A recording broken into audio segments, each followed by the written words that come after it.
Hey, everybody! Welcome to Tavern Talk.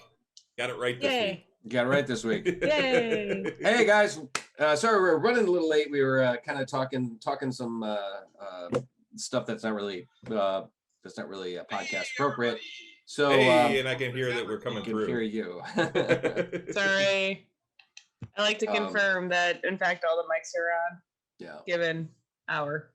So Anyway, what are you trying to say? You saying that I have a history of fucking up technically? Technically? Technically, you fuck up once in a while. It's okay though. It's all right. You were human. You're allowed to make mistakes. And there's a lot of stuff you have to get organized. Yeah, I mean, you're allowed to make mistakes. I mean, look at my ex-wife. Oh, wow. I'm allowed to make mistakes. So anyway, it's nice to be back. We have game coming up this Friday. So of course, guys, we are going to be reviewing what happened at last game. Speaking of which, someone else is going to have to be note taker.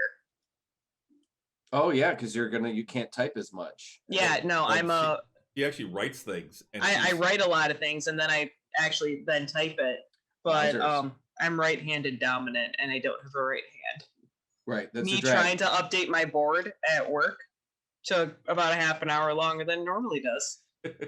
Right. So for those of you guys who don't know, Renee here had surgery on Thursday, was it? Wednesday. Wednesday. Yeah. Wednesday. And your shoulder, how's it doing? How are you feeling? I mean, honestly, it's actually healing up quite nicely. I haven't needed anything more than like ibuprofen for the last 3 days. Well, that's good. That's good. So yeah, I mean, it's just immensely inconvenient. Just wait till you start physical therapy, though. Then I have no doubts. Like the first minute of me being out of the sling to do this small physical therapy that I'm supposed to be doing, is excruciating because I mean I'm immobilized right now, right? And those initial movements are horrible, especially like right here, right in the knot. Ouch. All right, so you are doing physical therapy now, or you got physical therapy? Just very beginnings of mostly to avoid like shoulder lock. Okay. So I come out of the sling 3 times a day and just do small little rotations with my arm, and that's it right now. Just to avoid like shoulder lock. I see. Keep the joint moving. Keep blood flowing to the muscles. Yeah. Alrighty. The surgery was actually on the backside, though. You're hurting in the front, but the surgery, the actual tear was on the tear was in the back. But my pain has always been in the front of the shoulder, not the back. Now this all happened. It just fucking happened. You didn't, you weren't doing anything. No, I had hurt myself at work. Right, but that's what I mean. It's like you were just at work doing your work, and it just happened. Yeah, I was doing a routine thing, and and just something in my shoulder gave. Like we have a process. I was assisting a coworker, so I wasn't doing. Ultimately, I was moving a 55-gallon drum of mango, which is about 450 to 500-ish pounds. I don't know the exact weight. That's a lot of mango. Yeah. Yeah. That makes a half a batch of Necro Mango Con. That's way more mango than I think anybody needs. That's a lot. Except for you. You need that much mango. Yeah. If I make a 60-barrel batch of mango, I legit use 110 gallons at a time. Did you... do you guys remember? Do you remember the skit on SNL, Mango? Probably not. You probably don't. No. Chris, you probably remember Mango. Remember, it's one of Chris something. He was the guy from like the Night at the Roxbury dudes. Yeah, he's one of the Roxbury guys. I know who you're talking about. And it would be Mango. He was like a gay male dancer or something. Yeah. Oh, no. Sexy. I have no idea. Oh man, it was some funny shit. It's like, we need more mango. Nice. But ultimately, we were trying to move this drum of mango it was sitting in the center of a pallet, and we just wanted to move it to the edge of the pallet so we can actually get it with our drum tipper. And this is standard. We do this all the time. We do this with drums of honey. We do this with drums of other concentrate. And we have a procedure of you rock and you rotate. and you count down, and we did everything according to procedure. First rotation went just fine. We got it 50% of the way there. Did the second one, counted down, did the rotation, got it there, and it was legit like in the process of the drum like settling, and my arms were at full extension, and something in my shoulder just went. And my coworker Chris is like, "What was that?" And I'm like, "Oh," and yeah. So yeah, just something wear and tear. Just something in my shoulder gave way. So she's gonna be rolling dice left-handed this Friday. Yep, all 20s.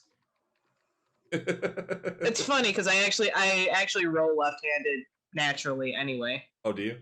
I do, because the mouse is on the right side, and usually my drinks are on the right side and everything, and this space is just taken up, and this is my open space for dice.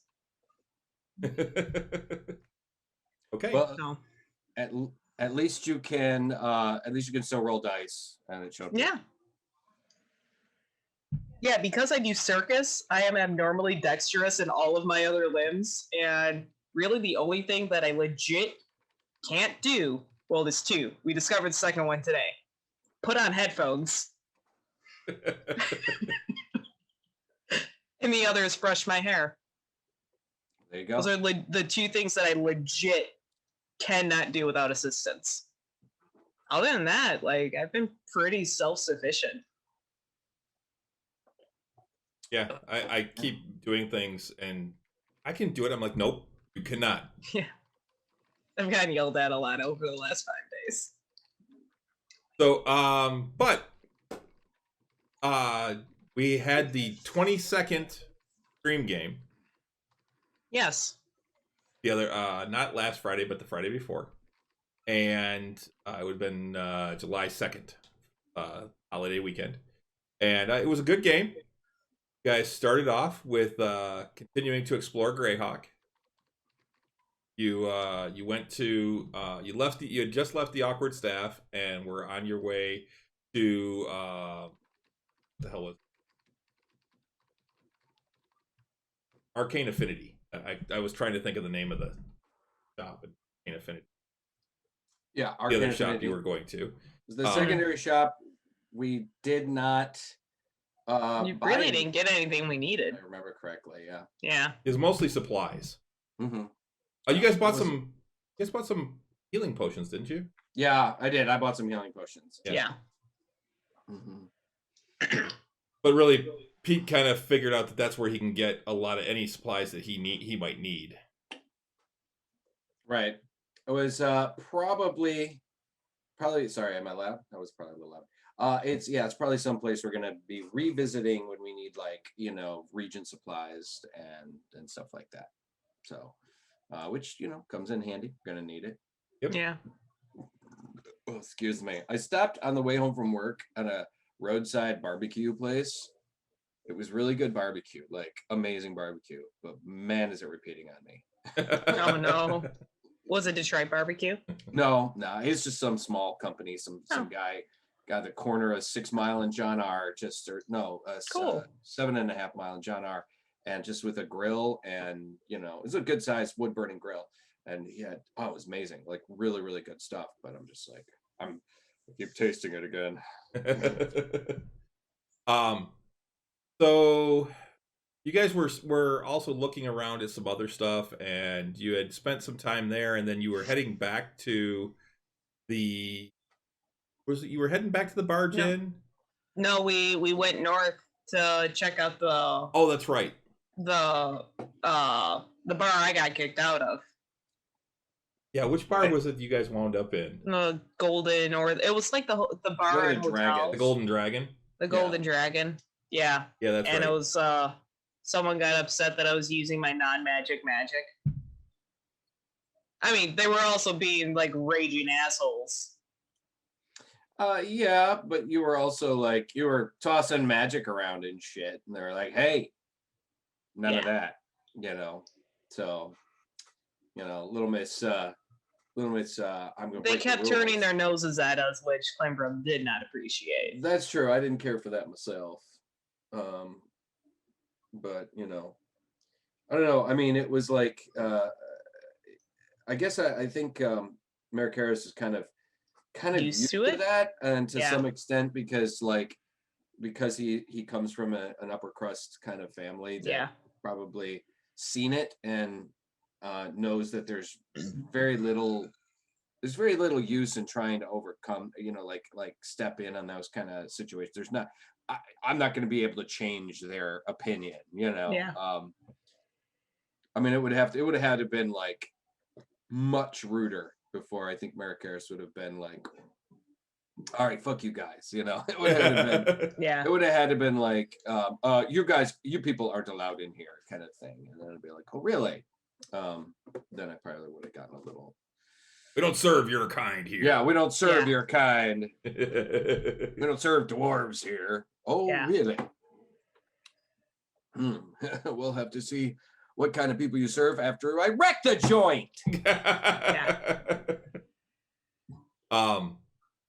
But yeah, so you went up there, and then after that you came back to. Like we actually got info while we were there. We From the did. Well, that's right. vendor. You went to visit what's his name, Sir Varian. Yeah. Mm-hmm.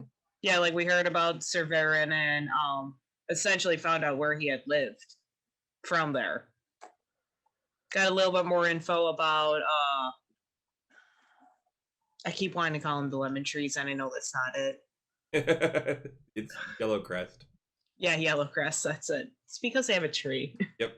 I don't know why I keep thinking lemon tree, but yeah. Because it's yellow and it's a tree. Yeah. But yeah, we had gotten a little bit more info about them, and then info about Sir Varen.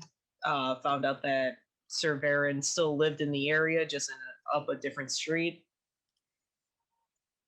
He was actually on that same street that was written in the diary where he used to live. He's actually in his family home. Yeah.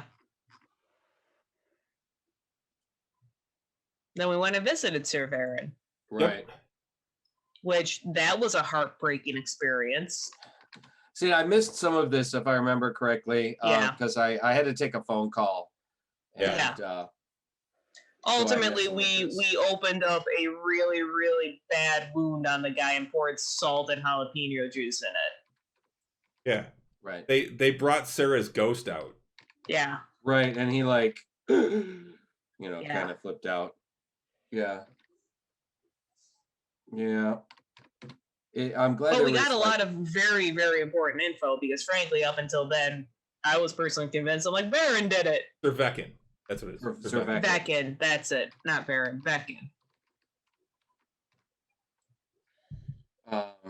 Yeah, so it was pretty interesting because it was cool to get that background information. Yeah. But now which awesome job, Chris. By the way. That was really great. It was really great. I'm glad. Yeah, I mean, it was breaking my heart, but it's like we really needed the info. Right, and now we can kind of move forward with that and try. Yeah. And, you learned that the Yellow Crest Manor was actually sold. Yeah. And it's owned by another family now, which don't have their name off the top of my head, but Veckin gave you the name. Yeah, and from there, we also got more info about the father's business partner as well. Farrell. Yeah.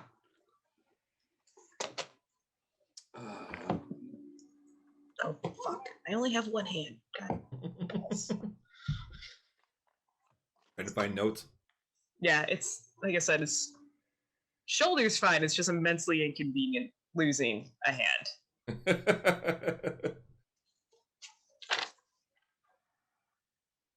But yeah, so you guys went. You got a bunch of info from Veckin. Yeah.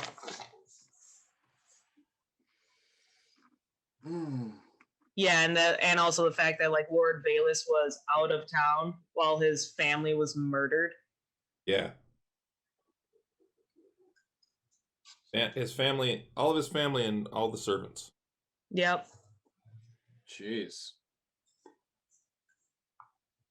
It was his wife, 2 kids, and 4 servants.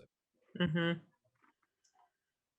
And they were like gruesomely murdered too. But Sarah was killed and her body was laid to rest. So it wasn't like her body had gone missing. So like Sarah is in fact dead. Yeah.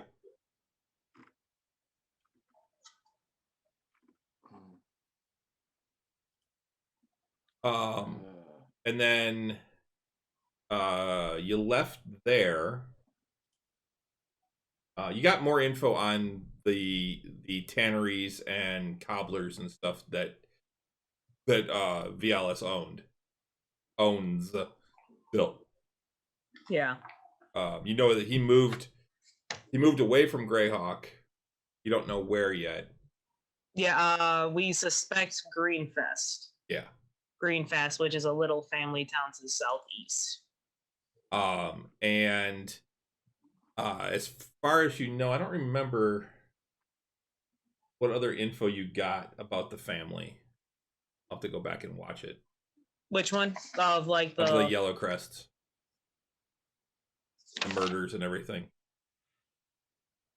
5 years ago. Or the murders happened 5 years ago. Valis was out of town. Some of the servants were afraid of Lord Valis. Everyone was gruesomely murdered. The lady, her children, the servants.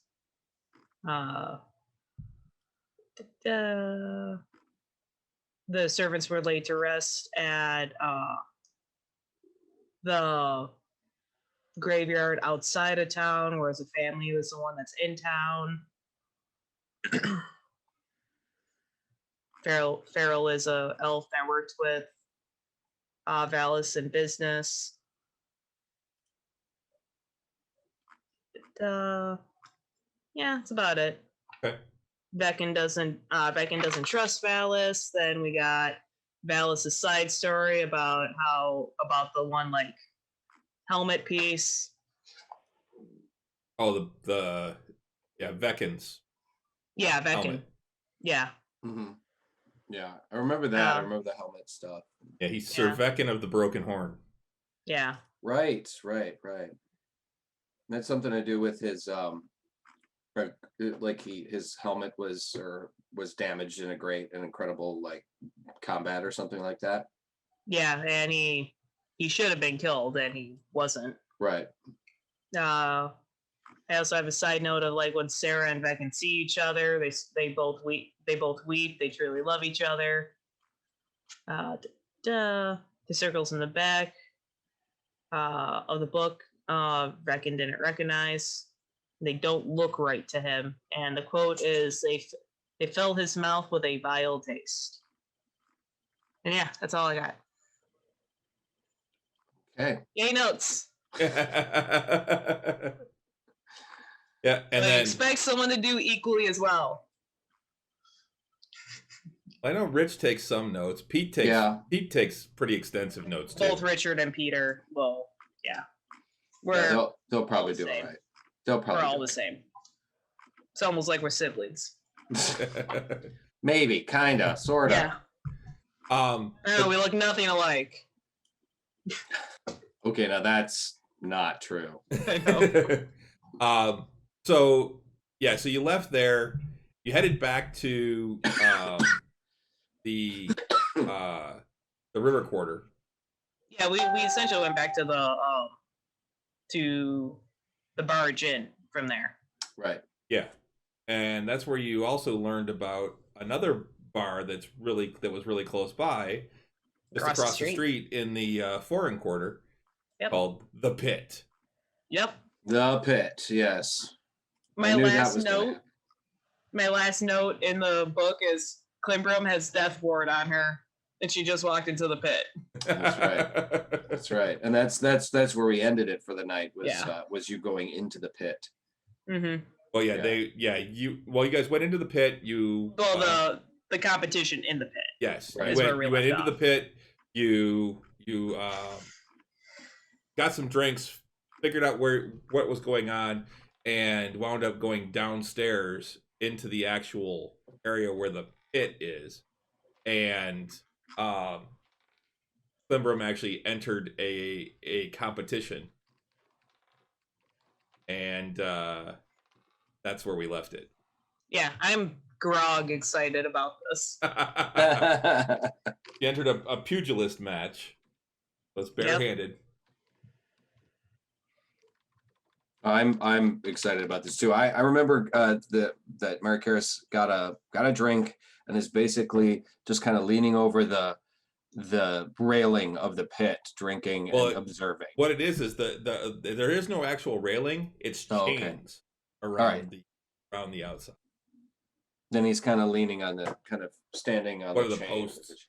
Yeah, like leaning against a post or something, kind of looking pensive and I thought you made a bet as well. not particularly. No, I've been kind of. He was trying to play it kind of stoic, because kind of look kind of tough. Because that's the thing. Karras is he's a good boy. You know, I mean, he's kind of he's kind of overwhelmed by a lot right now, and he's just kind of like, all right, I'm going to try and play the tough guy, because he looks kind of intimidating, but he's really like he's kind of squishy on the inside. So, he's 6'3" and he's got long white hair, and he glows with that angelic kind of energy. Mm-hmm. So, a lot of book experience, not so much out on the field. Sure, yeah. I mean, even at 7th level, I mean, it's still kind of new to everything. So he's kind of, particularly being in the big city. So I think I'm trying to express that he is kind of nervous, and so I mean, he's not like paralyzed nervous, but he's kind of nervous. So he's kind of trying to play the quiet in a lot of these settings and stuff. He's trying to play the quiet, tough guy, and like in some of the smaller towns, he was very comfortable, and he was like the boisterous and kind of character where he was like, come on, let's have another drink, and hello, lovely lady, and that kind of thing. And I'm not doing the correct accent though at the moment. And but he feels out of his comfort zone. Yeah, he's definitely out of his comfort zone. So so is Klimbrum. That's why she was trying to find a comfort zone. So he's got his drink, and he's got his, and you got to remember too, like most of the other characters, a lot of the characters were all on the younger side. At least my character is for sure. I think my character is one of the oldest, actually. Probably. I think it's Eukaraya and then me. And then, but still kind of would be considered on the younger side. For Eukaraya is right around 30. They're closer to 35, and Klimbrum's 30. Karras is under 25. Yeah. So oh wow, I didn't realize he was that young. No, he's real young. So I think he's like 24. I'd have to look, but and only been out, even before he got into, becoming a paladin and stuff. He was only kind of, before he got into his paladinship, he was kind of riding around town as a young knight, kind of like righting wrongs and being, and whatever. He was very much like kind of, I'd say maybe even a little naive before he got out on the road, and before he started his novitiate and stuff like that. So, so that some of that stuff is finally starting to rear its head again. That's cool. how I'm kind of picturing it. I haven't had a whole lot of chance to role play that yet, but that's how I'm kind of like. I think I'm going to be playing Karras as like he's a country boy in the big city is really what it is. I mean, I came from some nobility and and whatnot, but I mean, Chris, correct me if I'm wrong, but the town, I mean, we weren't a big city, we weren't a big town. We were like that he's from. The nobility that his father served was kind of country nobility, right? It kind of was, yeah. You knew of, like, the city you were from might have been like, or the city that you were in as a young child before your dad got his lands. Right. What would have been probably the size, a little smaller than Havenhill, maybe. Okay. Not a big town at all. I mean, it was basically the Baron's seat, but that was it. Yeah, so you're like the rich kid from Romeo. Yeah, but he's not arrogant or punk Sheltered. or sheltered. Oh. He's not. He's a little sheltered, but he was. I think Merrick Harris, just when he discovered that there was injustice in the world, that was the thing that made him go, well, I want to fix it, and because he's like, well, why shouldn't everybody have food, and how come everybody doesn't have a nice house to live in, and he felt joining the paladin, the paladin ship, whatever, was a good way to kind of fix that, and he's every new adventure has widened his eyes a little bit more and a little bit more. Well, and that's the thing with it being a paladin of Heronius, it's the whole valor and righting wrongs and Right. stamping out evil. Right. And so, he was barely holding it together in a few of those kind of situations. Like, he didn't he wasn't ready to run in fear, but it was his fear reaction would have been like, berserker rage kind of, kill it,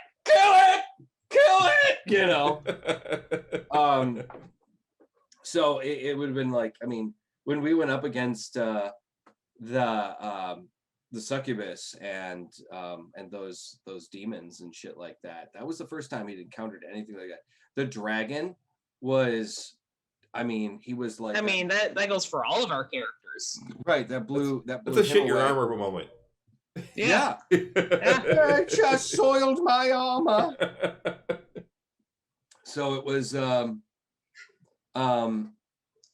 make a dignity check. Yeah, roll for dignity. It's like, oh damn, I rolled a 3. I need everyone to make a Constitution save. Yeah.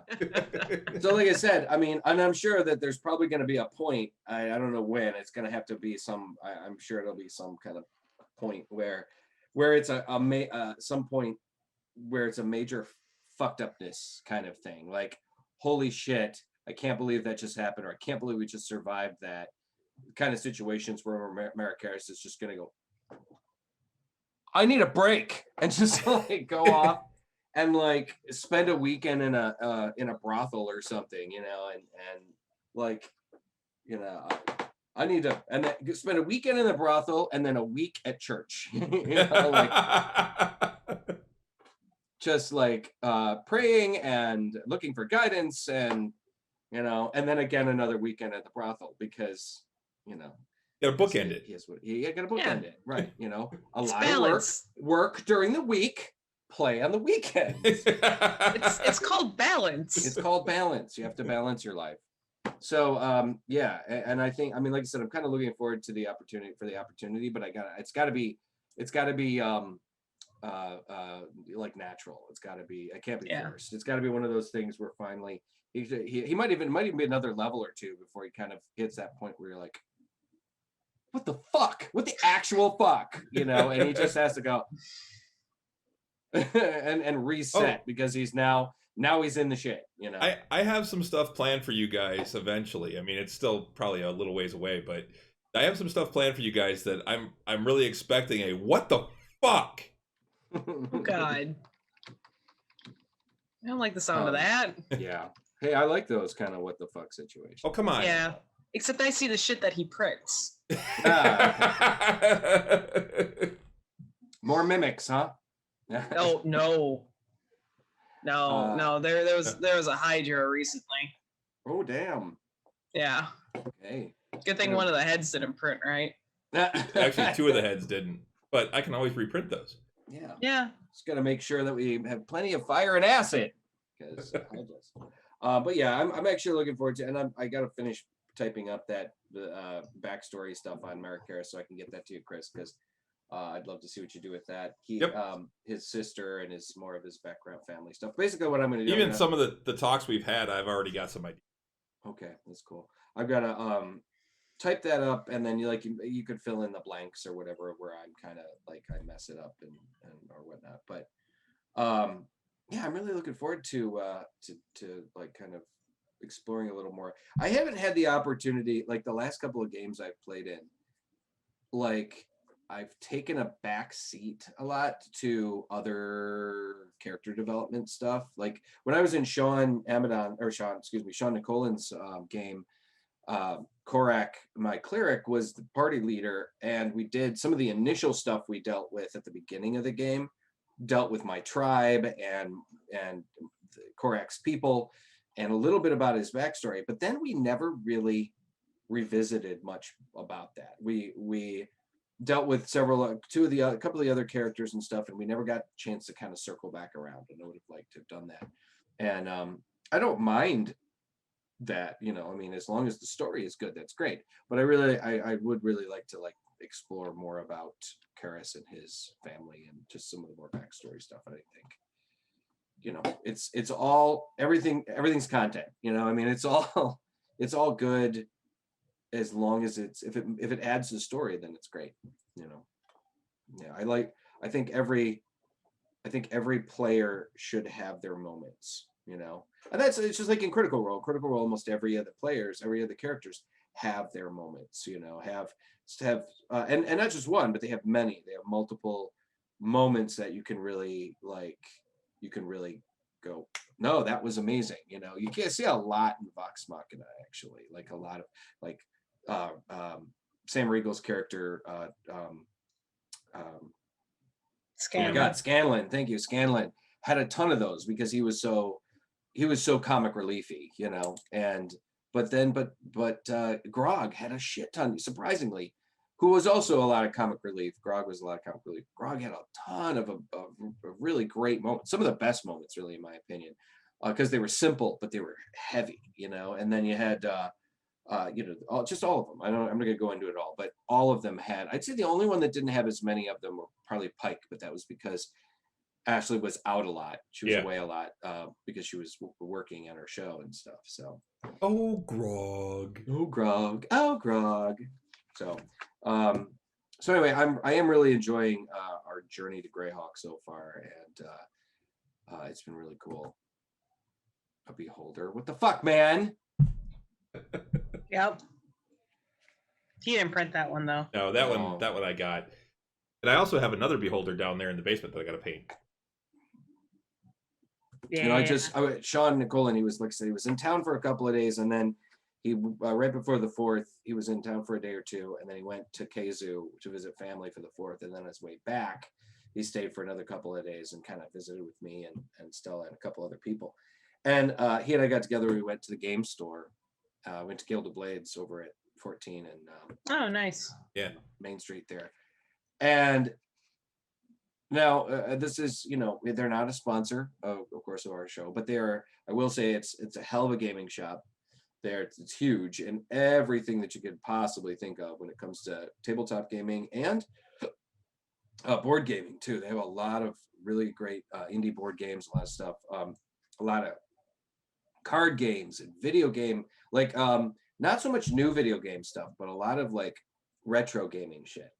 And then of course you can find a lot of used game books too, like a screaming crap ton. They've got a lot of old D&D. In fact, I saw, Chris, you may want to swing in there. There was some old, I think there was an old Greyhawk supplement. There was, and we're talking 1st and 2nd edition stuff, but it was pretty cool. But yeah, if you guys want to check out a pretty cool, and it's also a comic book shop too, although they are not carrying new DC comics anymore. I guess because DC Comics, it's kind of difficult to order DC Comics right now because of their distribution changes in DC distribution. So some of the shops were getting really, really fed up on it. So they were like I don't know, 4 or 5 months ago, I went in there to find something, and they were like, "Yeah, we're not carrying new DC Comics anymore. We still got all the old stuff. We got the graphic novels we still have and the collections and shit, but we're not carrying." And I kind of went, okay, that seems kind of nuts, but all right. Yeah, Renee and I have been going to Eternal Games because it's a lot closer, and we really like the shop. Not quite as big as GOB, but it's it's really cool. And then Ed Rohn just actually introduced us to the Michigan Toy Soldier and Toy Soldier and Doll. Yeah, Toy Soldier shop, something Toy like Soldier that. shop, whatever it is. I think I've heard of that place. Over in Roebuck. Great for Awesome. painting supplies. Yeah, it's in where? It's in Royal Oak. Royal Oak, yeah. Where? 11 Mile between Campbell and Maine. No shit. Yeah. Yeah, definitely swing in. It's like it's the go-to for like tabletop gaming. Mostly. Yeah, And they have miniatures. like all the like the stuff for like the World War II tabletop gaming and Civil War gaming and things like that. Okay, so the old school medieval, stuff. all of it. Yeah, all the actual like Warhammer. tabletop war gaming. So I was talking to my friend Mikey the other day. His name is Michael Mikey, and I actually want to have him on our podcast. Our other podcast. His parents hate him. I know, really. He's a great guy. He's an old school. I met him at Ren Fair years ago. He's a performer at Ren Fair, and really good guy. He is a serious gamer. Knows more about gaming than a lot of guys. I mean, he's a few years younger than I am, but still a pretty solid gamer. And he was the one, Chris, that I sent you that thing about TSR. And apparently he explained it to me a little bit. Apparently, Wizards of the Coast lost the or they kind of let the trademark on TSR lapse, and somebody else kind of bought it up, and they called themselves TSR2, and they were using it to put out like one small game. Well, then they let the TSR2 let it lapse, and apparently Gary Gygax's son, one of his sons bought it and tried to create TSR3. And the thing about it was, though, he made some sort of inflammatory remark about something about back when gaming was gaming, when he made some sort of anti-trans or anti-gender comment, and people were just like, dude, what the fuck? That was really, really toxic. And it's an example of, you got to watch what you say, especially on social media, because people don't get context, and people don't get sarcasm, and people don't get, and you'll get yourself in fucking trouble. So so apparently that's essentially what that's all about, is that Ernie Gygax, who has been talking a lot of smack and saying shit like, we're the people responsible that created D&D, and we're created as Ernie Gygax, if he was even born when D&D was created, was he was a child. He wasn't involved in the creation of Dungeons and Dragons. Yeah. His dad and one of his friends genius. did. Yeah, his dad and I forget the other guy, because Gary Gygax is always the one credited, but he actually had a partner that started TSR together. I can't remember right now. Yeah, I'm looking it up right now. It was actually, so the key people, Dave Arneson. Dave Arneson, sure. Isn't technology incredible? I would have had to go and pull a book out to take a look at it. It's probably in that old Dungeon Master guide I got down there. It's probably in my red book that I've got downstairs. Yeah, so that shelf right there, right here, somewhere right there. But yeah, so let's see.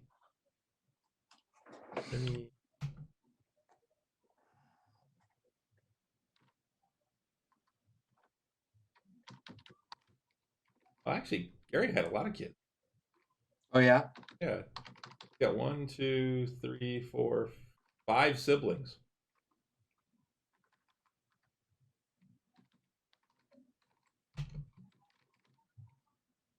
He is 69 years old. Oh wait, no, that's Gary Gygax at age of death. Yeah. Tell me what Ernie.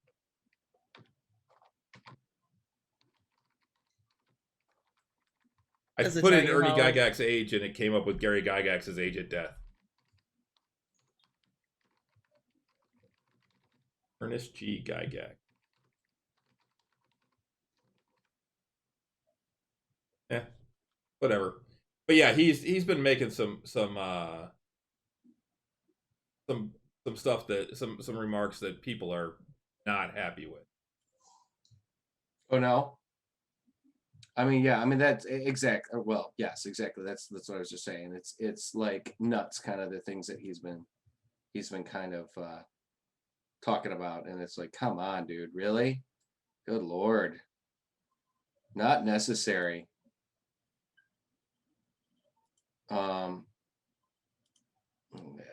let's see what am I doing? Oh, there Yeah, it is. but anyway, so with where you guys are, you guys have a lot of choices on where you want to go,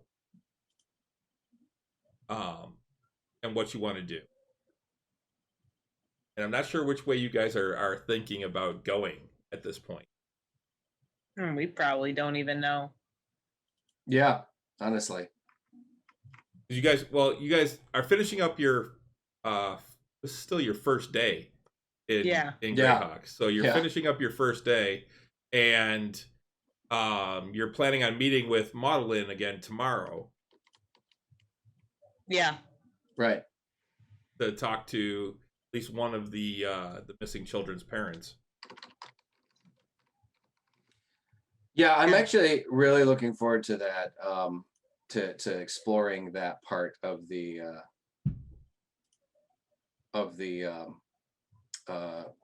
adventure there. Like, I think that's going to be one of those things that that Mark Harris is really going to be like, we're righting a wrong. You know, I mean, trying to discover where if they're missing kids or dead kids. Missing kids. Missing kids. Finding out where these missing children have gone. You know, I think that's going to be really like pretty awesome. Yeah, he's really looking forward to that. Yeah, we'll see how that works out for you.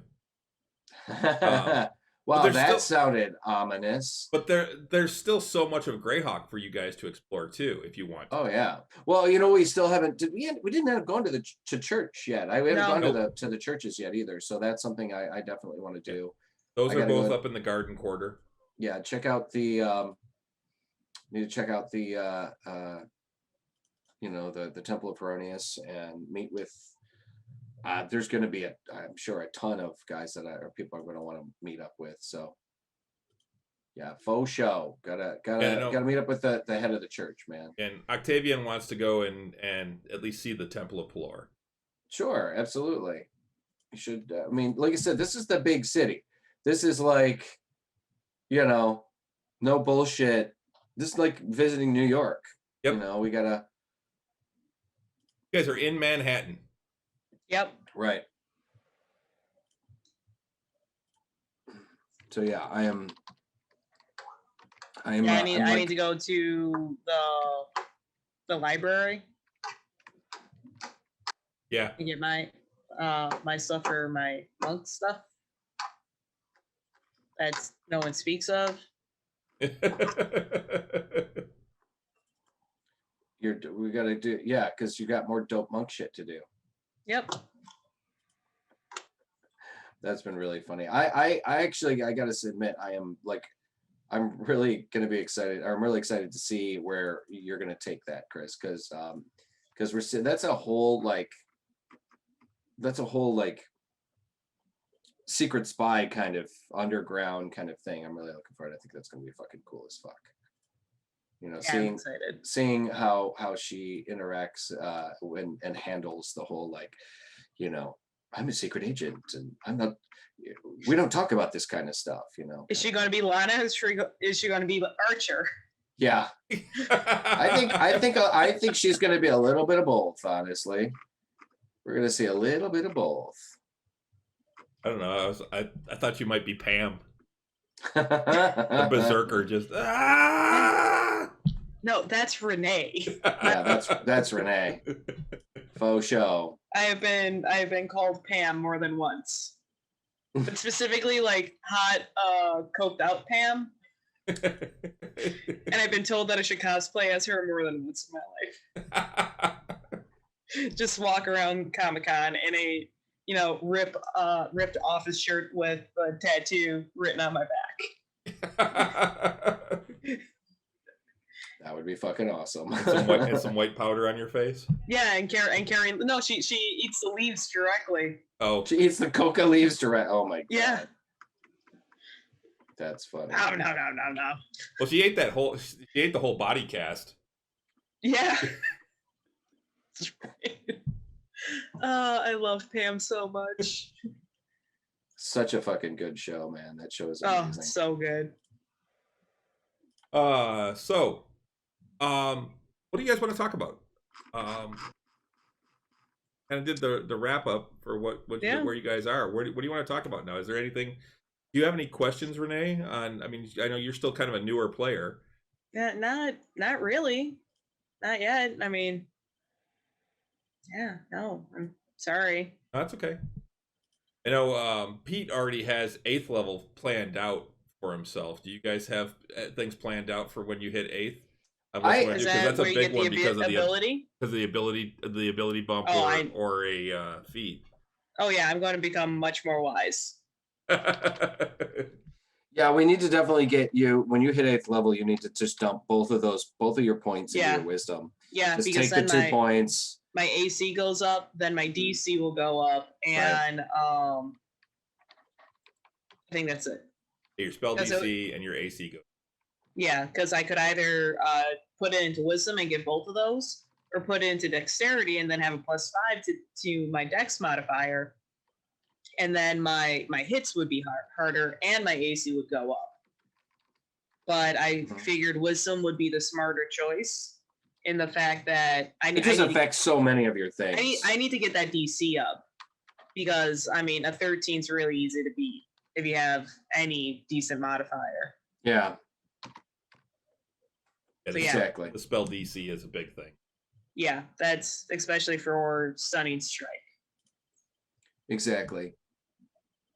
You definitely need to get that higher. Yeah. I mean, for sure, because it's been so like frustrating sometimes. Just plus the fact that your wisdom it'll shoot your AC up a bit more too. Yeah. And I mean we've got bracers on. Nothing. Were we able to find bracers? Not yet. What did we have on order? We have Cloak of Billowing on order. Right. That's right. Phelan's Cloak of Billowing. And then, and the bag of holding. Bag of holding, yep. Yeah. So you guys ordered a bag of holding, which was going to take 7 days, I believe. I think you said 10 days altogether. Yeah. For both of those pieces. Yeah. So I do love the fact that we have these resources too. Yeah. But I mean, just too, and I'm also kind of excited to kind of get kind of try mount my new armor and For those of you guys, if you guys missed it, I got just a luck of the roll. We were at when we went into the first magic shop. The awkward staff, you can say awkward. Thank you, the awkward staff. It's fucking awkward staff. And we were there and with Borislav. With Borislav, yes, Borislav. He's our Glorious Gilmore, apparently. So we went in and Chris rolled randomly as to the items apparently that were available in the shop, and one of those items was a +1 suit of plate mail armor, and I'm like, and so we were able to do a straight trade for the +2 battle axe that we had, great axe, for this suit of armor, and then we bought some other stuff too, but. Now Marikaris, that was a huge trade. A huge trade, and now Marikaris has an AC with his shield has an AC at 22. Damn. And at now again, that AC doesn't help me against spell effects or fireballs and shit like that. I mean, all that armor is going to do is hold in my flesh when I get barbecued. It's just going to cook me. Do you have to take disadvantage for anything stealth? Yes. Yes. Yeah. Wearing that, I did get a disadvantage on stealth. Okay. So I roll for disadvantage. No, good thing we have it's passed also it's trace. One of those where if his strength wasn't at I think a 15, then he would his movement would be reduced by 10 feet. Correct. Wow. But my strength is way fucking high. So good thing he's strong boy. Yeah, I mean, I've said it before. Marikaris is the most epic level rolls I've ever gotten when I rolled a character. I mean, I rolled like 2 17s and a 15. Yeah. So I mean, it was like crazy. And then at 4th level, I took I took pluses and +1. I took a +1 in my strength and con, I think, and shot them up to 18s or something like that. I can't remember what it was exactly, but I mean. I had rolled really well for Climbram as well. Like kind of across the board. Like I said, I've been playing this game for a long fucking time, and I'm and he is probably one of the highest best stats. I had gotten the best stats ever. I think when I hit level 8, I will be doing some kind of feat instead of a stat jump, because I think I would like, maybe some kind of combat feat or something. Yeah, like mobile or something. Yeah, maybe. I'd have to look at him, but yeah, Yeah. he's got an 18. I know He's got an I 18. plan on taking alert for Rosalind, There you who's go. my other character. I have an 18 strength and an 18 con. I have a 15 dex, a 12 intelligence, a 13 wisdom, and a 17 charisma. 2 18s. I think I shot. Yeah, I rolled 1 18. I had 2 17s, and then the 15 and the or whatever it was. So I think I shot my con and my dex up to 15 and 18, and then at 4th level. So it was pretty striking. So this guy is great. I'm really digging it. Yeah, 22 armor class with that armor. Once I cast Shield of Faith, it jacks it up to 24 for 10 minutes. I'm going to be unstoppable for in a lot of ways. Yeah, but once again, that doesn't mean I can't be stopped. I mean, I can still be grappled. I can fall victim to spell effects and spell damage. Well, and you got to think about it too. So you guys are +3 with your hits, plus whatever your stat is. So like you're +7 to hit right now. Well, with my longsword, I have a +8 to hit with my longsword. Yeah, because it's a +1. But so you're like +8. +7 as well. Right. So remember though, that's the thing. You're now going to be fighting things that also have similar stats. Yeah. Right. So yeah, you've got a 22 AC, but that just means that I have to roll a 15 to hit you, which that's what I'm saying. I mean, it's a 25%. It's a 25% hit chance, is what it is. Sure. Yeah. Yeah, like Glenbrum has an 18, 18, 19, 14, 14, 10. All of you are really heroic, very heroic characters. Yeah, definitely. But yeah, my AC is only a 16. Yeah, I figure, because his charisma is so high, Merrick Harris is one of those characters, one of those kinds of guys, because like I said, 17 charisma too. That's pretty. Yeah. I mean, I kind of play him as being both, good looking, but also very, like I said, he's kind of a fun guy. He's kind of jolly. He's kind of, and jolly's not really. He's really super friendly, is what it is. He's the kind of guy that when he walks into a room, everybody's heads turns because he's got this big smile on his face, and he's not the kind of pretty. Yeah, he's pretty. He's not the kind of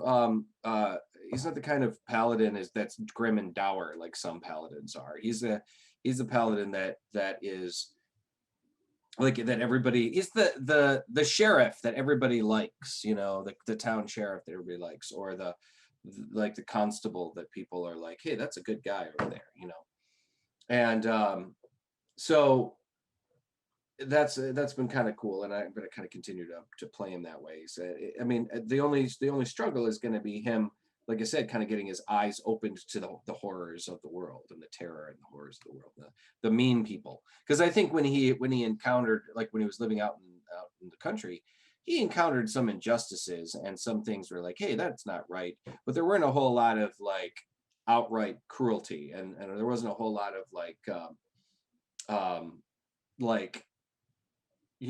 demonic possession or horrible, like if things went wrong, it was because like temples to Orcus. Yeah. Down the road. Things that went wrong were like a griffin attacking and like snatching people's livestock, or like a wyvern that was terrorizing people, or maybe somebody maybe a Peritons, something like that. Yeah, maybe a group of orcs came through and not so much killed anybody, but just made a real mess of things, So before he kind of went out on the road, and maybe even before he hit second level, most of these things that he was dealing with were kind of like um, like kind of relatively innocent kinds of things, injustices that could be settled with, like, either, if not a strong talking to, then a rap on the chin, or kind of a smack upside the head. Yeah, So his well, you got to figure Eric Harris grew up mostly after the war. So the Greyhawk Wars are about, at this point, 603. They're 20 or 19 years in the past right. since the wars ended. Yeah. So I mean, a lot of the stuff So that yeah, he's you would have been encountering. too young to like really remember. Oh, for sure. He doesn't really remember the war all so much. Or If 15 anything, years or so in the past. yeah. I mean, he was pretty young. I mean, if he's like 24 or so, um, then maybe he was 8, whatever, and he might remember his dad going off to go to war or whatever, and then coming back, and probably didn't talk a whole lot about it. Yeah. I mean, you're not getting a knight's not going to talk to his son about the horrors of war all that much. Right. And with where you were, you would have seen troops moving through, maybe, but you wouldn't have been. The war never actually came to your town. So Yeah, you're exactly. seeing some of the after effects even 15 years later. Mm-hmm. Would Klimbrum remember it? You would She would have been remember. like 11. It would be like You me would actually remembering 9/11. yeah, you would have memories of it, yes. Yeah. At least of refugees coming in and the threat of orcs invading, because that was the thing where you were a lot closer to the front line, because Yeah. the orcs actually pushed into the Principality of Ulick and took over a large chunk of land, and then there was the fighting afterwards over these last 15 years where they've pushed the orcs back out and taken back all that land that they lost. Yeah. But that's I would only been in the imagine last that. couple of years that there's finally now peace along that border with the Marsh.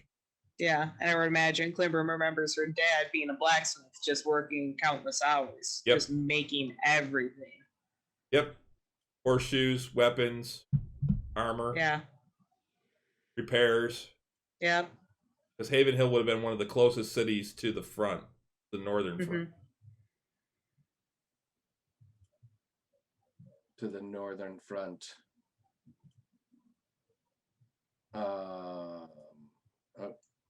The I don't know. Like I said, I've just been I've been really enjoying the game, and I'm really enjoying the direction you're moving the game in, and it's Same. Yeah, I'm excited to see where we go next. Yeah, and I want to get back into it. I'm going to start trying to focus more on the game itself. One, to do more writing, because I've got some stuff I need to write up still. But also, one of the things I want to do is I still want to go through Tasha's and kind of play around with some of the stuff like the Artificer.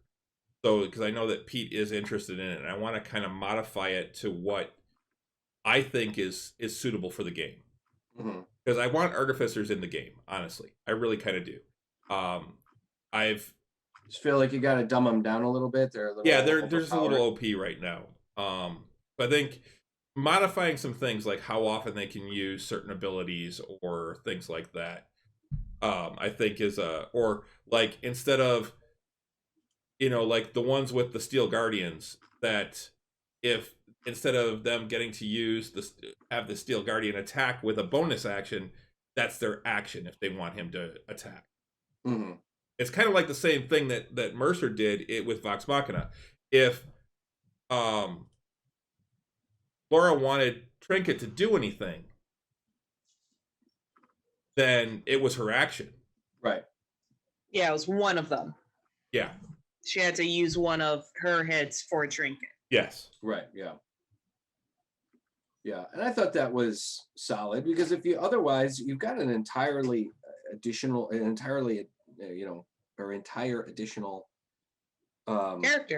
character that you got coming in, And one of the ways it's written right now too is that you can heal one of those Steel Guardians 1d6, I think it is, hit points, but by just using the heat metal cantrip. Mm-hmm. Right. So I mean, well, I think that's kind of, I mean, it's kind of cool. I mean, I think, I don't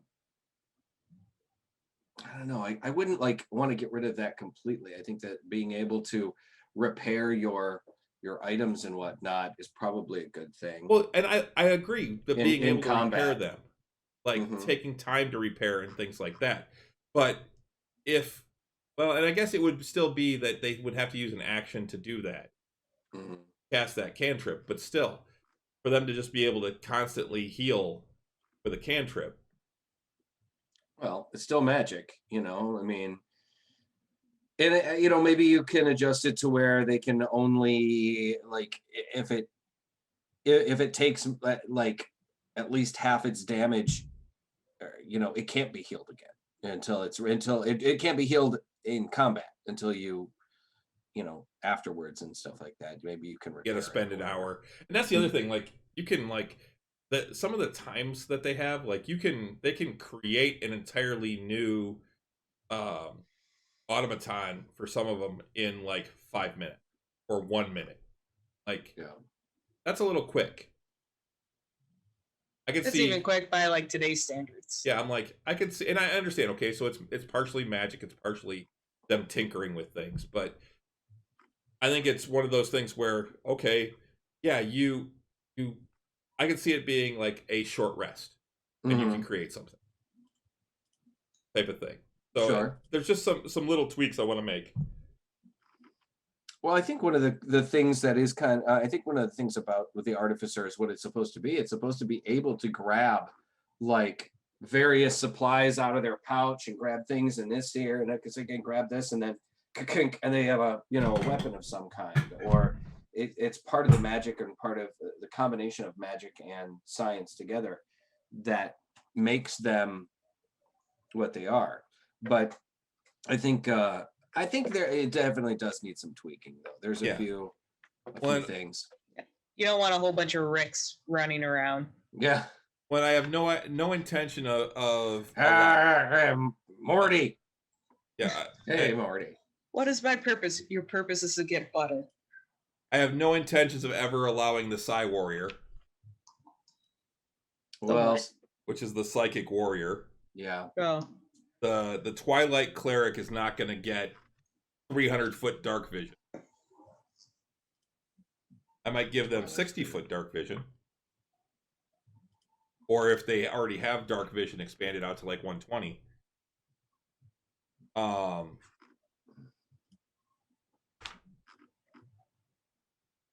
Monk. They got the Way of Mystery healer, and then the Way of Astral Self, which get like astral arms and shit. Astral arms and shit. All right. Yeah, paladins get the Oath of Glory and Oath of Watchers. I don't know if those are major.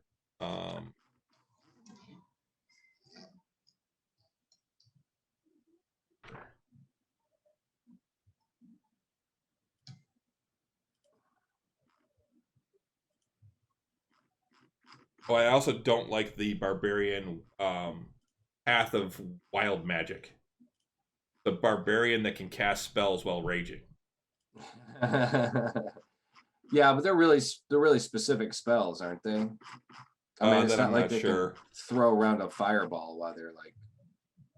Oh yeah, the other thing is like there's a whole list of things that like artificers can just create magic items. Like they can create a bag of holding.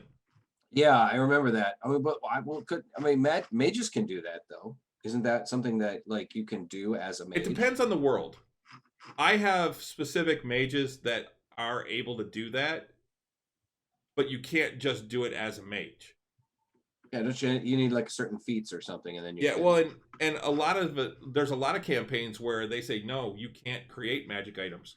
No one can create them. They're old magic. The ability to create them's been lost. See, I don't like that. I think it's fine, like that there are certain mages that specialize in making magic items. that sure, why not? I mean, if you don't want your player to be able to make them, fine. But I think making it so that there's never again any more new magic items, I think that's really limiting. I don't care for that idea. The so yeah, so the artillerist gets their eldritch cannon at 3rd level, and it you can take an action to magically create a smaller, tiny eldritch cannon in an unoccupied space on a horizontal surface within 5 feet of you. Once you create a cannon, you can't do so again until you finish a long rest or until you expend a spell slot to create one. You can have only one cannon at a time. You can't create one while your cannon is present. The cannon is a magical object, regardless of size. The cannon has an AC of 18 and a number of hit points equal to 5 times your artificer. Jeez, okay. It's immune to poison damage and psychic damage. If it's forced to make an ability check, its saving throw is 10 plus 0. If the mending spell is cast on it, it regains 2d6 hit points. Okay. A regular heal only heals 1d8 plus. I don't know. Is it 1d8 plus 1 or something like that, or 1d8 plus 2? No, it's 1d8 plus. No, it's 2d4 plus 2. That's what it is. I have that spell. Cure Wounds is a die 8 plus your magic modifier. Oh, is it? Yeah. So okay. for me it's the healing potions are 2d4. Right. Yeah. Healing potions, but Cure Wounds at normal 1st level is okay. That die costs 8 plus 3. That costs you a spell slot. Mending doesn't cost a spell slot. That's a cantrip. It's a cantrip. Okay. When you create the cannon, you determine its appearance and whether it has legs. Right, so that it could stand next to you if you want, or you also decide what type it is, choosing from the options in the Eldritch Cannons table. On each of your turns, you can take a bonus action to cause the cannon to activate if you are within 60 feet of it. As part of the same bonus action, you can direct the cannon to walk or climb up to 15 feet to an unoccupied space, provided it has legs. That's as a bonus action. Yes. You can have it activate and move. As part of the bonus action to activate it. But then it can't fire until the next round. No, that's its activation. No.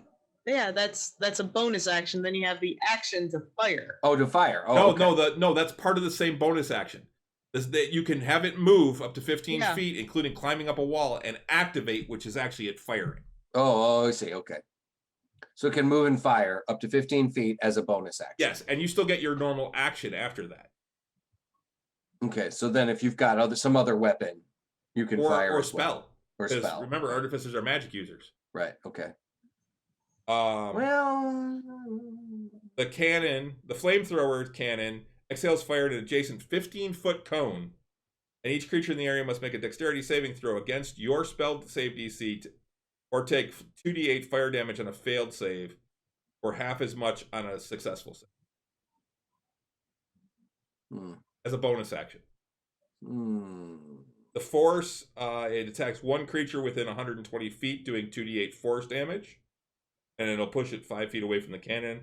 And then the protector of the cannon emits a burst of positive energy that grants itself and each creature of its choice within 10 feet of it a number of temporary hit points to 1d8 plus your intelligence modifier. Minimum of plus 1.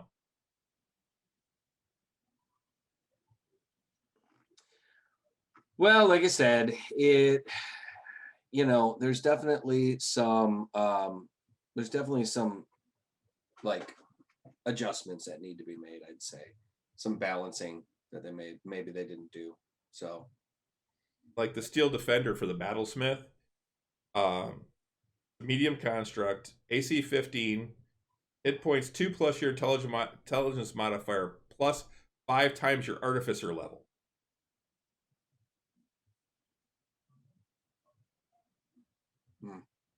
I don't know, man. I mean, I need to look it over myself. And it's vigilant and cannot be surprised.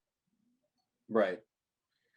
Yeah, and you can't charm it, you can't control it, there's nothing. Right. It is it's immune to poison.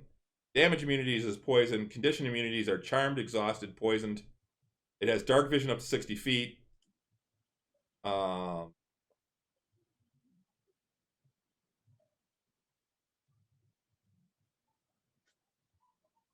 Moves at 40 feet, but moves faster than a normal human.